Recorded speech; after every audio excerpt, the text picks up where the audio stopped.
Lifting plateaus are probably the most frustrating thing in the gym. You're consistently training and going to the gym, yet you don't seem to be making any progress. Through my formal education, lifting experience, as well as training others, I've noticed there's one huge mistake that you're probably doing in the gym, which is causing you to plateau. If you don't know who I am, my name is Rios. I have a Bachelor of Science in Exercise Science, and my goal is to help you build an aesthetic and athletic physique through athletic bodybuilding. And because I'm here to make fitness great again, I'll be going over why you stopped making progress in the gym and how to fix it. Before I get into the mistake that you're making, there are two things I want to address. First, understand that plateaus are normal. If life was perfect, we'd be making linear progress in strength and hypertrophy. But of course, life isn't perfect and our progress fluctuates a lot. The return on our investment will be inconsistent and uneven at best. No matter how diligently you follow your workout plan and your nutrition plan, you're gonna experience plateaus along the way. So when you do experience plateaus, don't get upset or worried. Understand it's part of the process. The second thing I want to address is to make sure that there aren't other factors that are causing you to plateau. With three common factors being sleep, diet, and workout intensity. If any of these things aren't on point, you're gonna get reduced performance in the gym. So analyze these three things and make sure you're not messing up anywhere. So now it's the number one mistake that you're making, which is causing you to plateau in the gym, and it's a lack of training variation. I've always preached changing your workout and not just sticking to one. And I actually got a lot of heat from some people for claiming this. Doing the same reps, sets, and exercises for too long will allow your body to adapt. Let's just say your first exercise is always a 6 to 8 rep bench press. If you do it for too long, your body will adapt. An analogy I like to use is that your chest understands what you've been doing. Your chest is going to be like, oh, I know Billy. Billy's going to start off with a barbell bench press for 6 to 8 reps. I like to use this analogy, but some idiots actually took it seriously and they're like, oh, your muscle isn't conscious. It doesn't understand this. Your body's super smart and it adapts to what you do. If you don't train your workout routine, then you're going to plateau and stop seeing progress. This is the main reason why I update my workout routines every 4 to 6 weeks. This is enough of a time frame to make sure that you have enough time to progressively overload on your lifts and get better, but it's not too long to where your body adapts to it and you stop seeing progress. If you are interested in my workout routines, be sure to check out my 90-day aesthetic body blueprint or my 120-day peak athleticism package.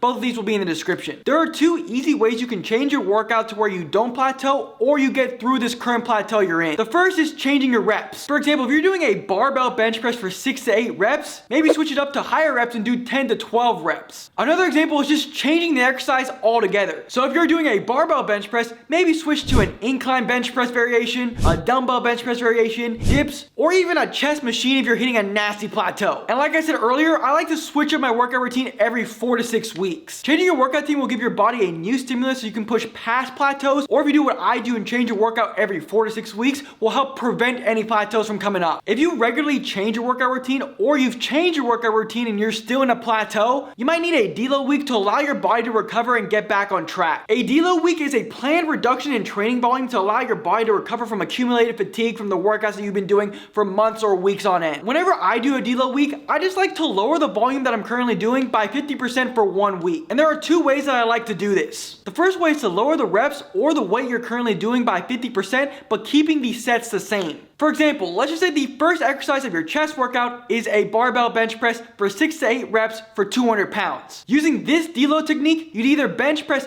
200 pounds for 5 reps or bench press 100 pounds for 10 reps. And you do this for every single exercise of that workout, but keep the sets the same. The other method you can do is to keep the intensity / keep the weight the same, but just lower the sets by half. So using the same strength numbers as the example I just gave, you would still bench press 200 pounds for as many reps as you can, but this time you just have the sets. So if you're doing 4 sets of barbell bench press, you'd be doing 2 now. And you do the same thing for the rest of your workout. So keep the intensity high, keep the weights and the reps pretty much the same. Obviously try and increase your numbers, but just lower the entire volume by 50%. I personally prefer the second example. I've tried both examples, but the first example, it doesn't really even feel like you're working out. While the second example, because the intensity is still high and you're still pushing yourself on your lifts, it still feels like a workout, but it's much shorter so you recover better and it's less exhausting. One question I do get asked is, can I just take the entire week off? And you can, but from personal experience, I find that a deload week is far better. When I take a week off from the gym, I feel pretty good getting back into the gym,